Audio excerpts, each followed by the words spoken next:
Hey everyone, welcome back to Tully Television, and today we're going to be doing the first episode and mini spotlight of the book of Boba Fett.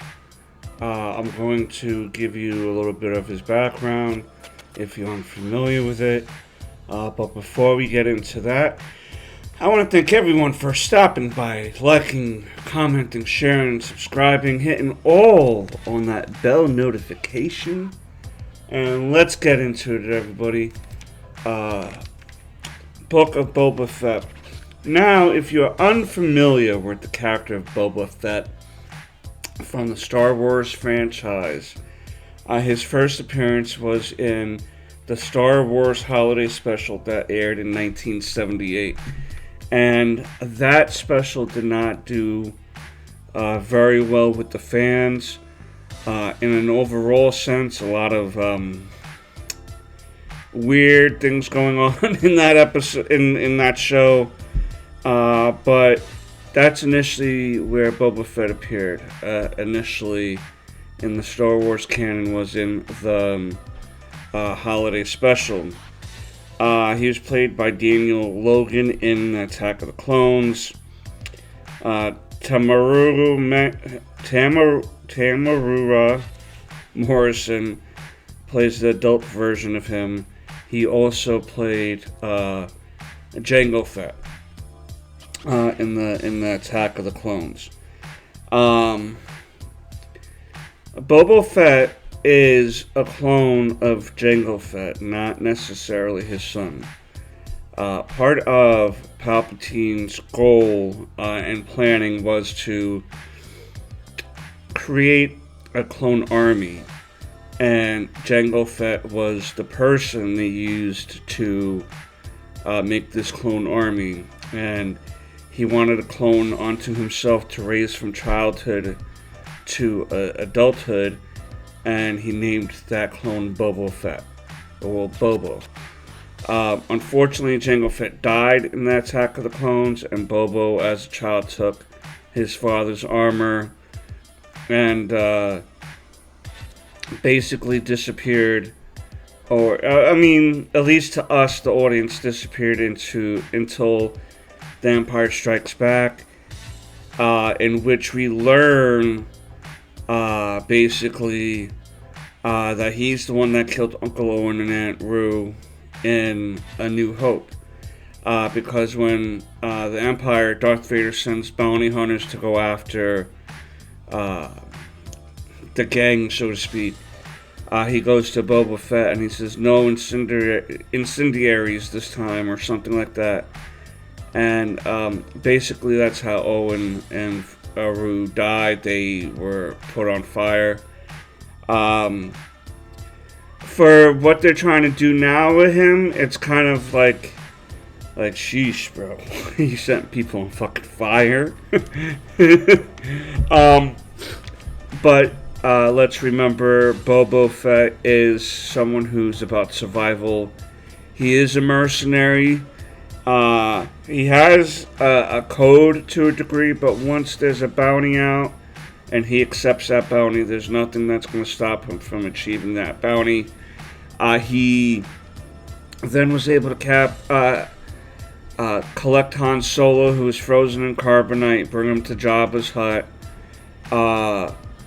Then in Return of the Jedi, when Luke rescues everyone, Boba Fett was thrown into the Sarlacc pit, which is a big desert monster, a big desert worm, basically, that just sits in the sand and digests you for 1,000 years.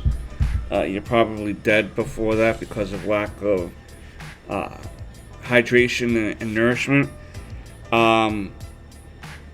We then fast forward all the way until The Mandalorian, in which we see Boba Fett return, unbeknownst to how he survived the Sarlacc pit, and he was able to help our crew there at the Mandalorian show and be able to regain his armor that he lost.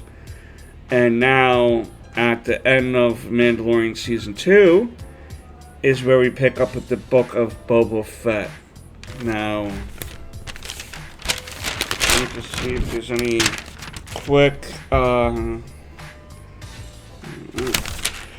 Alright, Book of Boba Fett, and of course, spoilers ahead because everyone gets mad at spoilers. I don't know why you'd be clicking on videos titled what they are or going on the internet and what have you.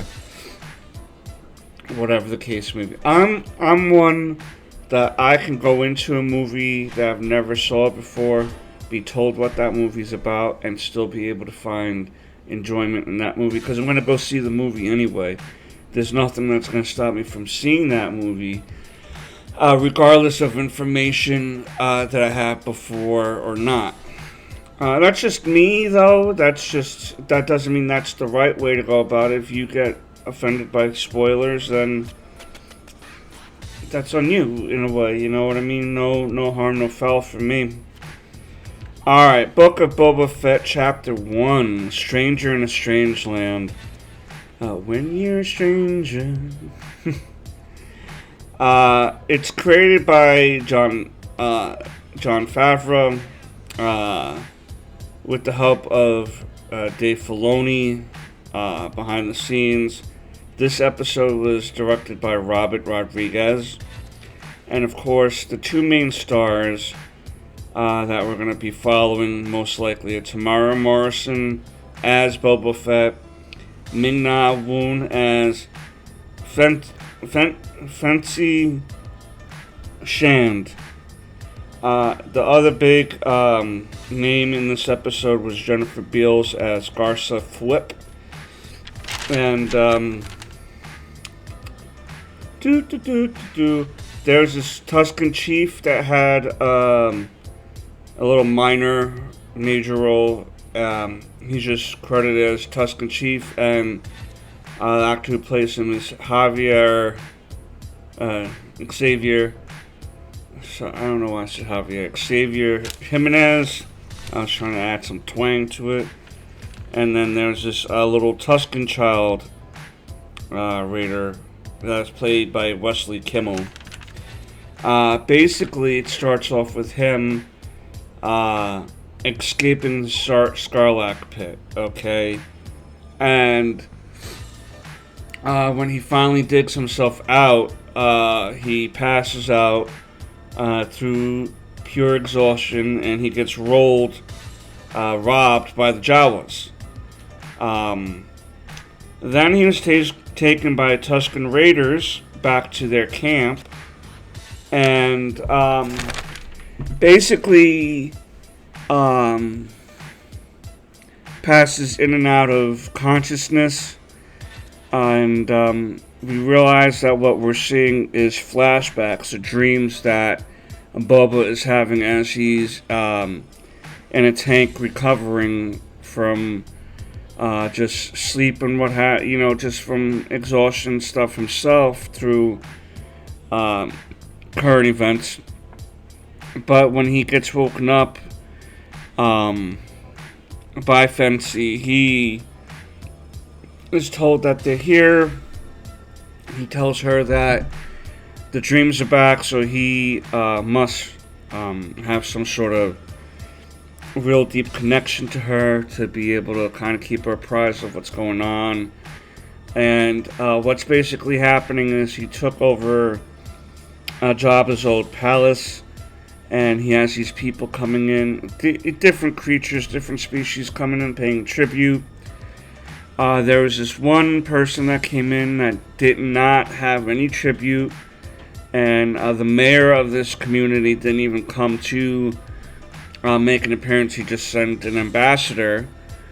And I have a funny feeling that that's going to come into play later on in the series. A lot of people not wanting Boba Fett to gain control of Jabba's criminal ring, because people might have splintered off after Jabba's death and are happy not having to pay any sort of tribute. But the difference Boba Fett is when they were talking was he wants to rule and out of a thing of respect, not fear. But again, Shand says that sometimes fear is respect. It's a thin line, but I think that the fear people have of you is due to knowing that you're not someone who's going to go back down on their word, no matter what that word is. If I tell my grandmother I'm going to drive her to the airport, I'm going to drive my grandmother to the airport. If I'm going to donate my time every weekend for a year at a dog shelter or an animal shelter, then that's what I'm going to do to the best of my ability. Everything that I promise is going to be the best to my ability, bearing some unseen circumstance or variable that I didn't take into account. And so, like, also then when you look at it and you're a man of your word and you say you're living this type of criminal lifestyle that I'm going to kill you, then that person does it, that's when you realize. It reminds me of a scene out of a movie called American Gangster, and it's about a real-life American gangster, Frank Lucas. And he ran the drug game in Harlem for many years under an ironclad fist. And they portrayed this in a scene of the movie. And so he sees someone who's been kind of shorting him a bit, and it's not so much about shorting. If you're not selling, try to sell harder, but don't skimp on the money that you have. Just try to do better selling your product. If I feel like you're skimping for me, then we have another problem at hand. At least if you're not selling right, at least I can try to work with you a little bit and say, all right, well, try this territory up there. I'll buy you a pass for up there. But you need to start getting rid of these bundles. You know what I mean? But if I feel like you're not selling and you're stealing from me, well, then we really have a deeper problem because you're not respecting my lead, my control in a way. Because we've gotten away so far with my mind that we don't want my mind getting caught up in police radars. You know what I mean? Everyone's eating. Why are you gonna fuck it up? So Frank Lucas is in the restaurant with a bunch of his other lieutenants and stuff, and trying to go over the day of this is what we're gonna do. And he sees this guy, and he approaches him across the street at a little street market. Everyone's selling clothes and whatever have you, probably like bootleg CDs and stuff like that. And he confronts him about it, and the guy's like, "Oh, what are you gonna do, Frank? Shoot me in front of everybody?" And that's exactly what Frank did. He shot him in front of everybody in the head and put the gun back and took the money out of his pocket, left him his own cut, went back to the restaurant, and everyone's kind of like, and he's like, yeah, so anyway, this, as I was saying, this is what I want to do for the day. And so that's an example of how fear can be used in place of respect, so to speak. So basically, we go to this other place that's kind of like Mos Eisley, but just different people run it. And he goes there and he tells Jessica Biel's character that Garza Whip that basically he's taking over for Jabba, and he's going to be keeping a close eye on this and that. So just giving her professional courtesy, and they leave, and they get attacked. In the whole process of the tribute scene earlier, though, they were able to get two guards, Gamorrean guards, the green pig humanoids. Two of them decided to pledge their loyalty to Boba Fett and Shand. So when they're leaving, they get attacked, and whatever coins were given to Boba Fett in his helmet, because they took the helmet to clean it, and when he got it back, it was a bunch of coins in there.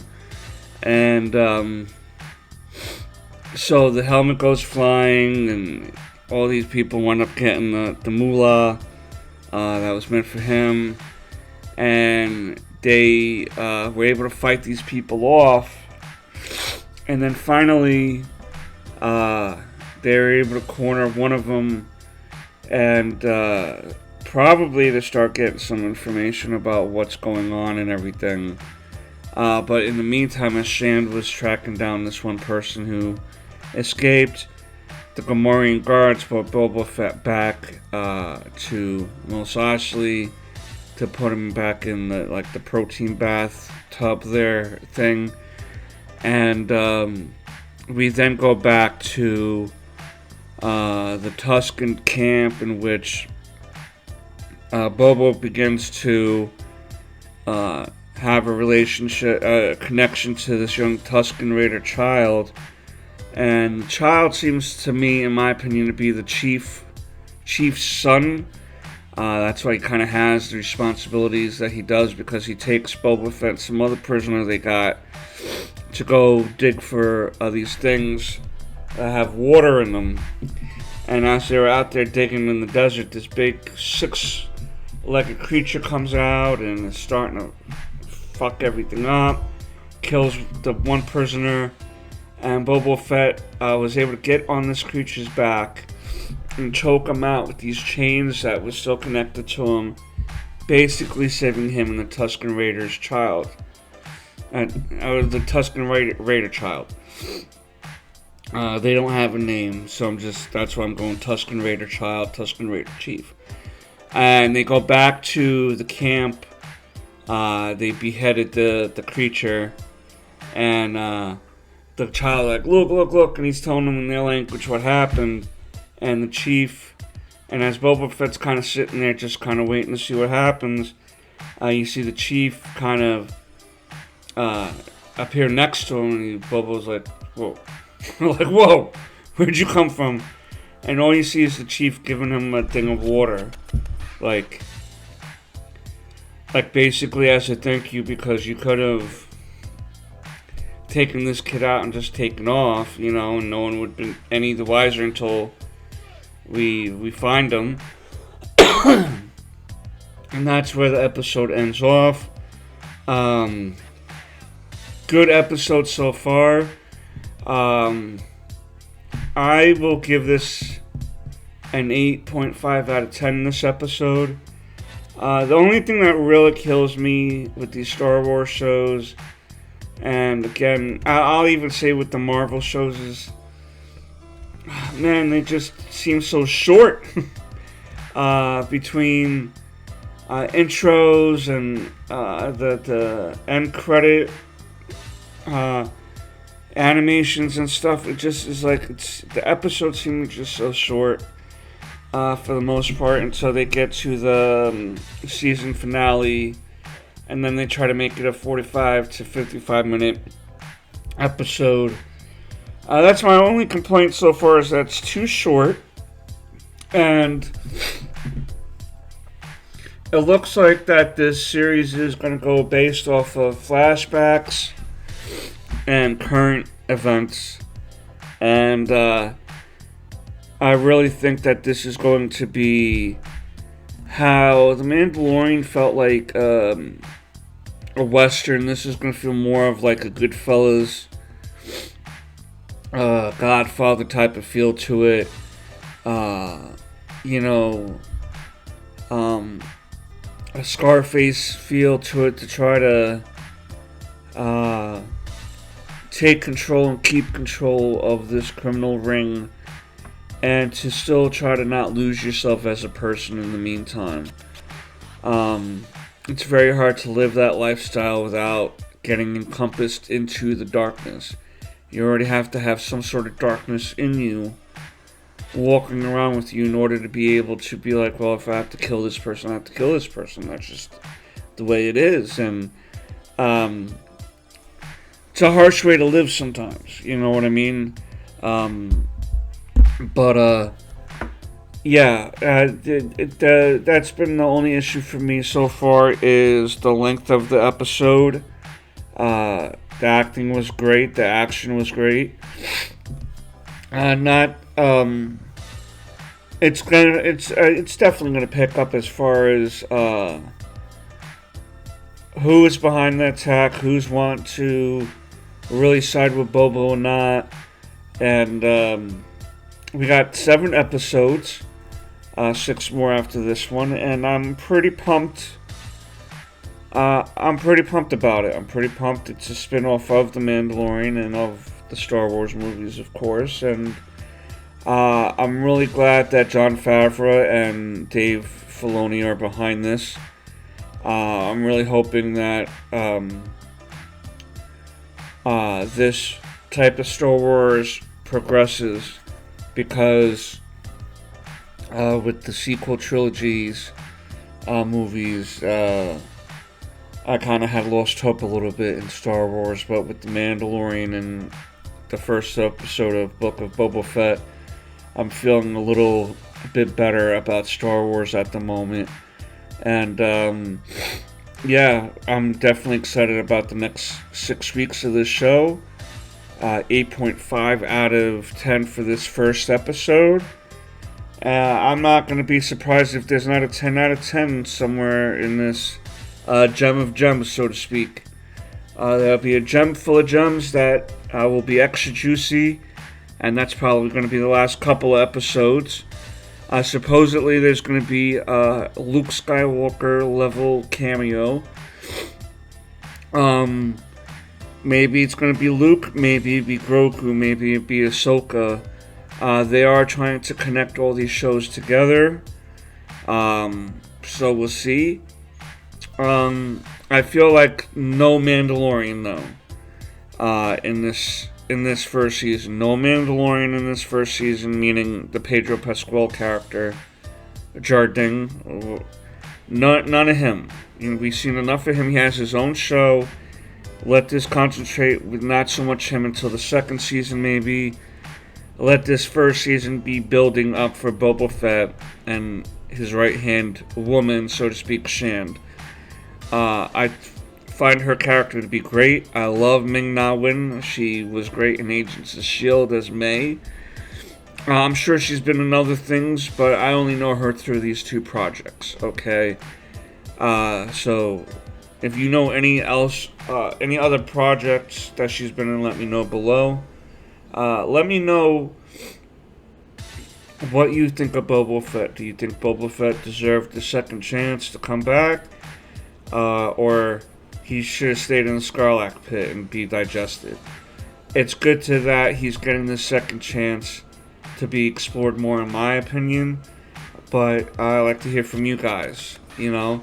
Or are you tired of Star Wars? Are you done with Star Wars? Let me know. I don't know, guys. I hope not. But yeah, thank you everyone for stopping by, liking, sharing, commenting, all that beautiful stuff. Subscribe.